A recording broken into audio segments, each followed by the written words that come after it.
Hello, in this video, I want to run through 10 cards that were reprinted or printed in 2025 that draw at least one card, but typically multiple cards over the course of a game that are under $1. These are budget card draw spells. And first up, I have Bonder's Enclave, which was reprinted in Edge of Eternities. It's a land that has 3 tap, draw a card, activate if you control a creature with power 4 or greater. There are so many commanders that have power 4 or greater. There are so many supportive creatures that have power 4 or greater. It will not be that difficult to have a creature with power 4 or greater. You're playing equipment, oh, it gets buffed. You're playing plus encounters, oh, it's buffed. If you're only playing 2 colors, you can afford to play colorless lands. And honestly, even if you were playing 3 colors, you could probably get away with it if you were playing fetch lands or triomes. But the truth is, a land that can draw us cards when our hand is empty and we have nothing else going on is a great place to be. Next up, I have Idol of Oblivion. For 2 colorless, it's an artifact with tap, draw a card, activate only if you created a token this turn, and then 8 tap, sack the artifact, and create a 10/10. But there are so many decks in Commander that make tokens. We can make treasure tokens. We can make clue tokens. We can make junk tokens. We make 1/1 humans. We make 1/1 soldiers. We make 1/1 scions. We make squirrels. We make zombies. We make all kinds of tokens. We can copy permanent spells into tokens. We create so many tokens, and being able to draw a card for just 2 colorless, that's like cycling something. Being able to draw a card every turn, if our deck is just making tokens, will keep the momentum of the game going. And then towards the end of the game, we can just pay 8 and turn it in and make it 10/10, which we can do at instant speed if we haven't drawn a card. So you can create a fast blocker out of nowhere. Idol of Oblivion's only 64 cents, recently reprinted in Tarkir Dragonstorm Commander decks. It's a great card draw spell for token decks. Mangara the Diplomat is 3 and a white for a 2/4 legendary creature, human cleric, also from Tarkir Dragonstorm. It has lifelink, and whenever an opponent attacks with creatures, if 2 or more of those creatures are attacking you and or planeswalkers you control, draw a card. Whenever an opponent casts their second spell each turn, draw a card. Let's be honest.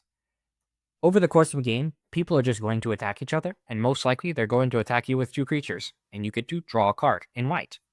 Your opponents are also going to cast more than 1 spell each turn. Most people don't just cast 1 7-mana spell, and if they do, they're probably not going to win the game. They're going to cast a 3-drop and a 4-drop, or a 2-mana spell and a 5-mana spell. So being able to take advantage of your opponent's casting spells. I think there's also something to be argued for. Your opponents are now putting 2 resources in play, and you're adding resources to your side of the board, while the other 2 players or other 2 opponents are not. So one player is putting more resources into play, but you're getting more resources into your hand, which is a really interesting spot to play in. So for only 66 cents, Mangara is a great card. I mean, this is playable, honestly, in any deck that cares about humans, clerics, or that has plus encounters. I play this in one of my plus encounter builds, because putting plus encounters on something that has lifelink is super great. And also, if your deck cares about higher toughness than power, this is our spiel. Also, sleeve into that deck well as well. Welcoming Vampire, also from Tarkir Dragonstorm. There's a lot of cards from Tarkir Dragonstorm in this list. For white, 2 with a 79-cent card. It's a 2/3 with flying. It's a vampire. Whenever 1 or more creatures you control with power 2 or less enter, draw a card. This ability triggers only once each turn. There are plenty of spells. If you're playing Selesnya, so white and green, you could play a Llanowar Elf, and it's a 2/3. Your Mana Dorks typically will have 1 or 2 power. Your Ajani's Pride Mates will have 1 or 2 power. 2 power. Your Vampires typically have 2 power. If you're playing Edgar Markov as your commander, it's making 1/1s, triggering Welcoming Vampire. There's just a lot of potential there. If you're playing a Flyers build and have bird tokens or little angel tokens, you're playing a token deck just in general. You're playing white and black or white and green, you have squirrels, you have humans, you have soldiers, you have warriors. You have a lot of options for tokens, as well as just, like I said, other support cards that could trigger Welcoming Vampire. This is one of the strongest ones on this list, and it's just been continuously going down. I remember when Welcoming Vampire first came out in the recent Innistrad set, and I bought some for $5, and now you can get it here for 79 cents. Morbid Opportunist, also from Innistrad, is 2 and a black. It's 30 cents, reprinted in Innistrad Remastered. It's a creature human rogue 1/3. Whenever one or more other creatures die, draw a card. This ability triggers only once each turn. The thing I want you to notice with Morbid Opportunist is that this card does not say whenever one or more other creatures you control die. So if you were to, I don't know, kill one of your opponent's creatures, you draw a card. If you attack one of your opponents with a 3/3 and they chump block with a squirrel, that 1/1 dies, you draw a card. If opponent A attacks opponent B and 1 or 2 or 3 of their creatures die in combat, you draw a card. The ability triggers not only on your turn, so it triggers once per turn on anyone's turn. So you can in theory draw 4 cards as it goes around the table. And your opponents are just going to attack each other. You're going to play against a sacrifice opponent. You're going to play against someone that's just using the flare from Modern Horizons 3 and has to sacrifice something. There's so much incidental value, including your own stuff. And if you're already playing in black, you might have to sacrifice stuff yourself. There's just a lot of potential for Morbid Opportunist for like literally a little bit more than a quarter. So Morbid Opportunist is a great card. It's also human if you care about those things in rogues. It's a great rogue if you're playing rogue deck, but just honestly, card's great. Voracious Bibliophile is 3 and a blue for a 3/3 creature dragon. It has flying and vigilance. Whenever you cast a spell with one or more targets, draw that many cards. Blue has a lot of options for targeting things. First up, you counter something. You counter target spell. You draw a card. Imagine if counter spell said draw a card on it. Imagine if Force of Will said draw a card on it. You know, that'd be great. Think of your enchantment decks, your Ura decks, where you're casting auras onto your creatures. Those have targets. Think about your the blue X spell that turns things into pigs.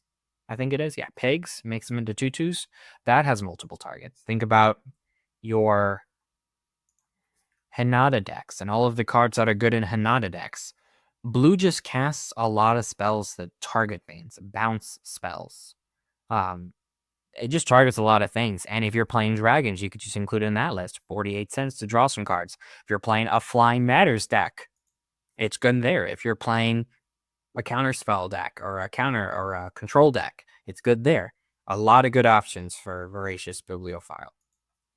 River Kelpie is only 17 cents, also printed in Tarkir Dragonstorm. It's 5 mana, 3 a blue and a blue for a creature beast. It's a 3/3. Whenever this creature or another permanent enters from a graveyard, draw a card. Whenever a player casts a spell from a graveyard, draw a card. And it has persist. Whenever it dies, it comes back, netting you a card by drawing you a card. But there are so many things that we can cast from graveyard or casting spells from graveyard. Think flashback. There's plenty of spells in Commander, including your opponents. This does not say whenever this creature or another permanent enters from your graveyard or whenever you cast a spell from a graveyard. This just says a player does something. Flashback. Mayhem from Spider-Man. Reanimation spells. Muldrotha decks.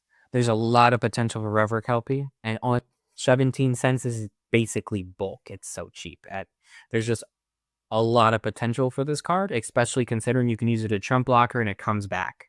So and it also is a beast, which there isn't like a beast kindred deck, but if you're playing a beast deck, that might matter to you. Archmage Emeritus. I cannot believe this card is only 69 cents. For 2, a blue and a blue, it's a 2/2 creature human wizard with Magecraft. Whenever you cast or copy an instant or sorcery spell, draw a card. This card is great in instant or sorcery decks. I don't really have to spell it out too much, but just think about your prowess type builds or your control builds, your counterspell decks, where that's just what you care about. Being able to draw a card every single time you just do something your deck is already wanting to do is phenomenal. Think about your VV Ornithur decks, your just other prowess, spells matter decks, flashback decks, extra turn spells. All those things, if they said draw a card on them, how much better they'd be. And this being under $1 is insane. I remember when this card came out in Strixhaven and just kept coming up. And now you get this really nice art on a Final Fantasy Commander. So, great card. Next, I have Bugenhagen. Wise Elder. I'm going to pretend like I said that right. For 1, a green, it's a legendary creature, human shaman. It's also Final Fantasy commander. It's a 1/3 with reach.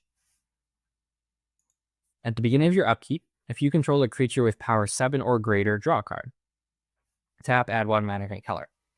This is the first card on this list that is not a reprint, but it's a little more tricky to get up to. But imagine any deck like Golta that just has creatures of power 7 or greater. +1/+1 counter decks really come to mind. You know, werewolves get big fast, beasts get big fast. And those +1/+1 counter decks that just have big creatures all around, being able to draw a card, but in the early game giving you mana. Like, this just makes this card not so bad in the late game. Plus, a creature with a nice butt, 1/3, that has reach, wears +1/+1 counters, or equipment, or enchantments pretty well because it can block problematic flyers. So, I just think the Wise Elder as a whole is pretty good. For 72 cents, it's definitely one that I want to try. And next up, I have Jhoira, Weatherlight Captain. For 2, a blue and a red. It's a 3/3 legendary creature, human artificer. Whenever you cast a historic spell, draw a card. And it's only 92 cents. I've never seen this card for less than $1.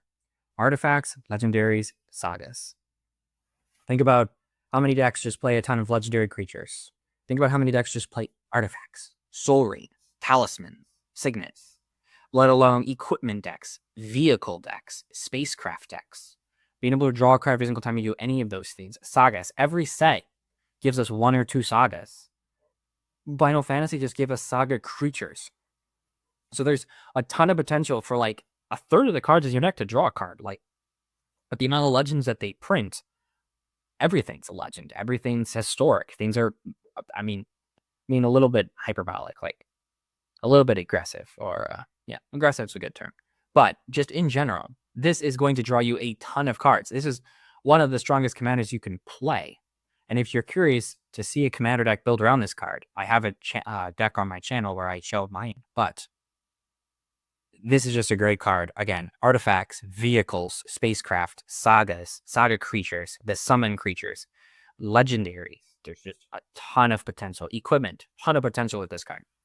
And those were the 10 cards that are under $1 that I wanted to showcase. If you enjoyed the video, please give it a like. Please consider subscribing for more videos like this. And if you have any comments on the video, leave them down below. I hope you have a good rest of your day, and may your top decks be ever in your favor. Thank you.